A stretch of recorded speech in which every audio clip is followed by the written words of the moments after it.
1949. And my great-great-grandfather Patrick Blewett from Mayo emigrated in 1851 to here. And his son, my great-grandfather Edward Francis Blewett, was a co-founder of the Friendly Sons. If you look at your program, the vice president for the first 5 years was my great-grandfather. And so it goes deep. My great-grandfather, Edward Francis Blewett, attended Lafayette College, became a mining engineer, was the first Irish Catholic elected to the Pennsylvania State Senate in the 20th century in Pennsylvania. And my sister Val and I have mementos from my Uncle Ed from his campaign back then, where he was accused in 1906 of being a Molly Maguire. Only this audience will know what a Molly Maguire was. I know I'm being recorded here, but secretly my sister and I kind of hoped he had been. But he had the mind of an engineer, the skills of a public servant, and like so many great Irishmen, he had the heart of a poet. When my mom died, and God love her, I had her until living with me until she was 94 years old. When my mom died, like many of you, and I think, by the way, if I could have lived with my mother for 30 years, I would have.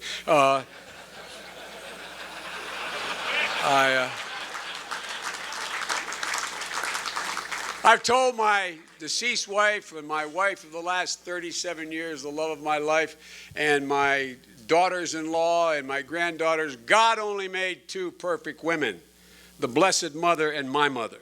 They were the only two. So when my mom died, I couldn't bring myself to go through her papers and go through the boxes in the attic. And I was putting in another bedroom for my grandkids in the third floor of my house, and actually a bathroom. And so I started to go through the boxes after a year and I used to tell a story to all my kids about my Aunt Gertrude Blewett, who was a maiden aunt, lived with my grandfather and grandmother Finnegan her whole life. And she did two things better than anyone else. She was the best back scratcher, and no offense to the Greeks, she made the best rice pudding of anybody. Tommy Bell and all my friends remember Aunt Gertie. And when you were 6, 7, 8, 9, 10 years old, you'd go up in Aunt Gertie's room on the third floor, and she'd scratch your back and tell you stories. And I remember one night vividly, I remember him saying, "Joey, your father's not a bad man." And I thought, oh, I never thought he was. And she said, "This is God's truth. My word is abiding." And she said, "He's not a bad man. It's not his fault he's English. It's not his fault he's English." And she used to tell stories about the black and tan. She was never in Ireland. Never in Ireland. But she talked about it like, her cod was burned to the ground by the black and tans. So I tell this story to my family. And my sister, who is my best friend in my life and has been my whole life, would say to me, "Look, Joe, you got to be careful. The press will pick this stuff up. I don't remember any of that." I said, "Well, you're younger than I am, Val. You don't remember." She said, "Joe, I wouldn't tell that story anymore." So I thought, well, what the hell? Maybe she's right. Maybe I am Scranton and making it up. I don't know. So true story. My mom passed away, and I decided to go through the boxes. I got up the courage to go through the boxes, and the first box I opened had over 100 poems written by my great-grandfather, your first vice president and co-founder, and they were like parchment. If you bent the paper, it would break. That's how old they were. And the first poem on the top of and if you ever come, I hope you come and visit me in Washington. I had them put in a book and bound. They're on the table in the library in the vice president's home. I actually gave a copy to the British ambassador. The first poem on the top that I read was "My Mother's Land Aroon," Arron. And it starts off and says, "Oh, how I learned to hate the British at my mother's knee." And it goes on and on and on. And it has a line in it. Toward the end, he said, "Methinketh one day the God of right will ope his sacred heart, and through our dear America make the Saxon foe depart. from the fairest land except my own. And that stanza has stuck out in my mind since then. The fairest land except my own. His land was Scranton, Lackawanna County, Pennsylvania, America, a land he celebrated in another poem called Lackawanna Ever Fair. When I was a kid, we tried to cross the Lackey. It wasn't very fair, but I understand you've done a lot to clean it up, but there used to be a pipe on the other side. We'd go across after you go to the Rusi down in Greenwich Corners. And I was the only kid that could make it across the pipe. I watched a lot of my friends fall in the Lackey and have to walk home by themselves. But at any rate, you think I'm kidding. But anyway, here's what he had to say in that poem. He said, "Oh, Lackawanna, what a cherished name. I swell with pride that I am of thy sons. Thy treasured work both continents acclaim. Thy grandeur blossoms where thy river runs." Well, with my grandfather, like so many of my relatives, and I expect some of yours, when they got here as immigrants, they always thought in terms of two continents. Always in terms of two continents. Both countries, Ireland and America. His heart and his soul drew from both the old and the new. He wrote that poem, My Mother's Land of Ruin, in the middle of the War of Independence in 1918. He was proud of his ancestors, proud of his blood, proud of his city, his state, and his country, but most of all, like all of you, he was proud of his family. And he passed on to his daughter, my grandmother, and my mother, an absolutely intense pride and sense of self-worth. The pride of the Irish. And my mother, who Bobby knew and some of you knew, raised all of her children to believe that not only was she the equal of any woman, but the equal of any man. No exception. No quarter given. Never bend. Never bow. She insisted that her children comport themselves that way. Sometimes she carried it to an extreme. True story, in the early 70s, as a young 34-year-old senator, I was invited with some very senior senators. Senator Javits of New York, Senator Church of Idaho, Senator Jackson of Washington, and a young kid. I was invited to go to England with him to the Ditchley House, but we were invited to see the Queen, Father, first. And it was after the accident, and my mother was helping me raise my boys after my wife and daughter were killed. And so I drove the boys over before I headed to the airport to drop them off at my mom's house.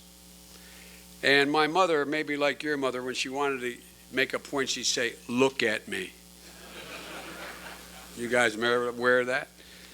And I walked in, she said, "Joey, I read in the paper you're going to see the Queen." I said, "Yeah, Mom." She said, "Joey, look at me." My word is a bite. Look at me. I said, "Yeah, Mom, I'm looking." She said, "Joey, remember, do not bow. Do not put your head down. Do not kiss her ring. Shake her hand, look her in the eye, and say, 'Pleasure to meet you, ma'am.'" You think I'm joking? I'm not joking. You know, the writer Gerald Kirsch put it, when Irish eyes are smiling, watch your step. Well, my mother, I went over for the Stormont talks in the middle of them, and I was downstairs. We stayed in the Queen's residence in Northern Ireland.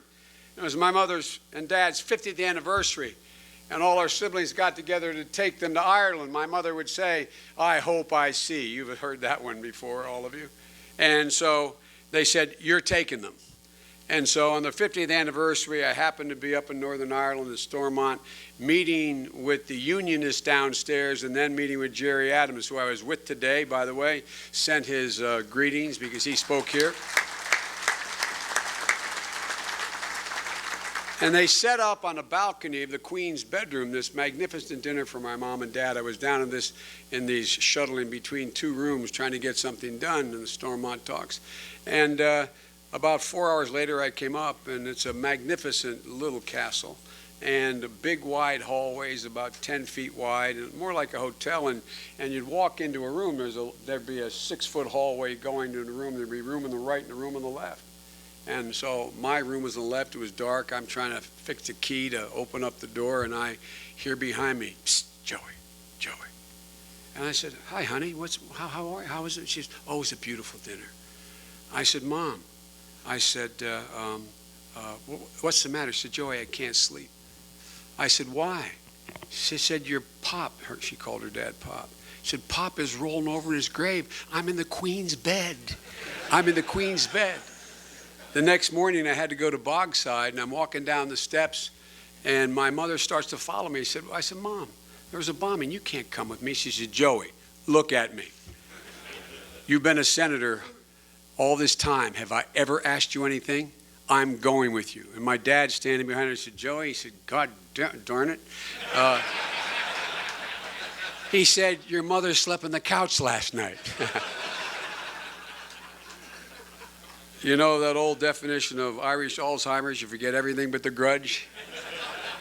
Well, I tell you, it was embedded into their DNA. But it was at my grandfather Ambrose Finnegan's table in Greenridge that my siblings and I learned how to live our faith, treasure our family, and look out for our neighbors, and realize friends could be friends for your whole life. And we learned then that the absolute highest value, and I don't think it's unique to my Irish family, was that you were, if she said it once, she said 100 times, she said, "Remember, you're defined by your courage, and you're redeemed by your loyalty. You're defined by your courage and redeemed by your loyalty." And my grandfather would add, "And remember where you're from." And it took me, I thought at first he meant, until I grew a little older, "Remember you're from Scranton," but that's not what he meant. He remembered where I'm from, where our values come from, what makes us who we are. He was talking about Ireland. He was talking about his ancestors. Remember where you're from. The story of each and every family in this room is like mine, an immigrant's journey, which is an American journey, a journey that continues within all of our families. 110 years ago, at that first dinner, when my great-grandfather, Senator Edward Blewett, served as your vice president, you have given me, in that 100-year time, I think I'm the only person who's ever had the honor of speaking here. I don't know anybody who's spoken twice, but I know no one has spoken 3 times. And it means a lot to me. It means a lot. When I was first here in '73, I was 10 weeks into my career. And my dad was in the audience, as was your dad, Bobby. And I spoke again here in '98, and my 2 grown sons were in the audience. My son, the Attorney General of the state of Delaware, and my son, Hunter Biden, who is chairman of the World Food Program. And my dad had an expression. He'd say, you know, when someone would ask him, he'd say, you know you're a success, and you turn and look at your children, and you realize they turned out better than you. That's the definition of success. And then with that dinner, this dinner, when you cut to the core, guys, isn't that what it's really about? Isn't it about what we pass down, whether we pass down those sacred traditions of our Irish heritage to our kids?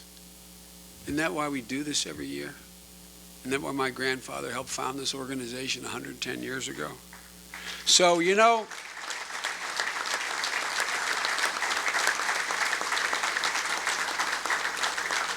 it's a heritage that says that our children will know if they work hard, if they struggle, if they're loyal, they'll have an opportunity to live a better life than the generation before them. And there's a lot of people out there, and this is not a political comment, it's a almost a sociological comment today.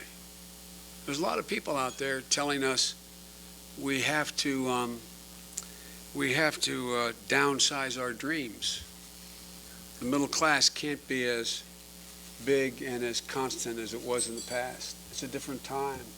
It's not post-World War II when we were riding high. We have to downsize our dreams. Maybe renting is better than owning. Maybe not everybody should have to go or be able to go to college. Maybe you shouldn't have to be in a position where you have enough savings that you don't have to rely on your children. Well, I reject that notion totally. And I think it's because of our heritage, because to be Irish is always about dignity. It's always about dreaming bigger, never smaller, never smaller, never smaller. That's who we are. And you know, that's what made this country. There's a reason why, in my view, that the Irish so quickly and easily fit into the landscape of America. Even when being rejected, no Irish need apply, and all the rest you know about. When they came, and why here?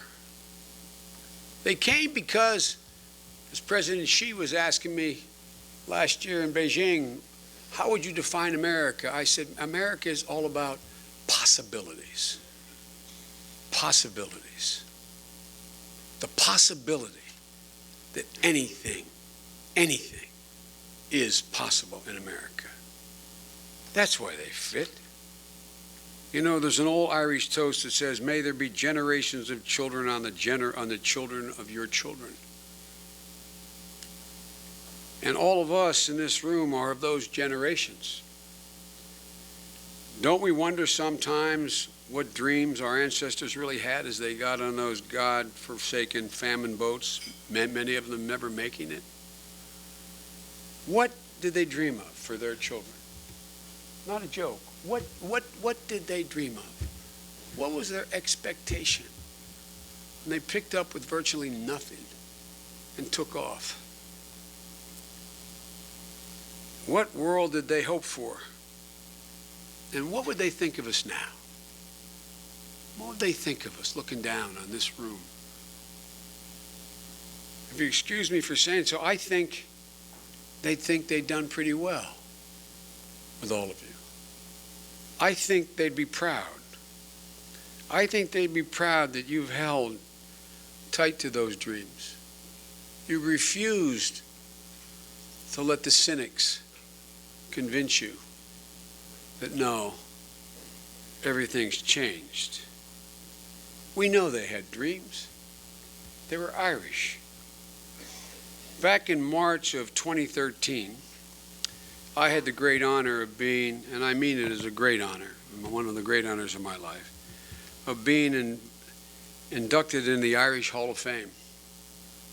And the Irish Times and the Irish American magazine sponsor it, and a lot of very, very people I've looked up to my whole life are in that Hall of Fame. And when I was being introduced, the MC pointed out something fascinating to me. He pointed out something I already knew, that my great-great-grandfather was Owen Finnegan, who emigrated from County Louth and was a shoemaker in 1849. But what I did not know, he pointed out just 5 weeks earlier in the same port in County Louth, another shoemaker from the next county over sailed out of the very same port. His name was Joseph Carney. He was the great-great-great-grandfather of Barack Obama. The likelihood of Barack's great-great-grandfather and mine knowing one another, based on the population, is extremely high. And when they told me that, I thought to myself, isn't that the Irish of it? all their dreams could they ever dreamed, 160 years later, two shoemakers' great-great-grandsons would be sworn in as President and Vice President of the United States of America. That's who the hell we are, guys. That's who we are. Anything is possible. My mother used to say, Joey, as long as you're alive, you have an obligation to strive, and you're not dead till you've seen the eyes of God. I don't know any real Irishman that's ever given up. I don't know any real Irishman who's ever given in. I don't know one. And if there is one, I don't want to know them. Folks, that's the reason why we Irish fit so seamlessly into America. Because we, in fact, were Americans before we got here. We were Americans before we got here. Because what is about being an American? It is about possibilities. It's about an absolute ironclad damn faith that if you break your neck, if you're just given an even chance, nothing but just an even chance, you can make it. That we're every man's equal. That neither wealth nor station determines our prospects. All we need in this country is a fair shot, a level playing field, just an even chance, not a rigged deck. That's all we need. That's the core element, what I think being American and being an Irish American is all about. And we can't let it slip. They are the core values I learned at my grandfather's kitchen table in Greenridge. They're Irish values. They're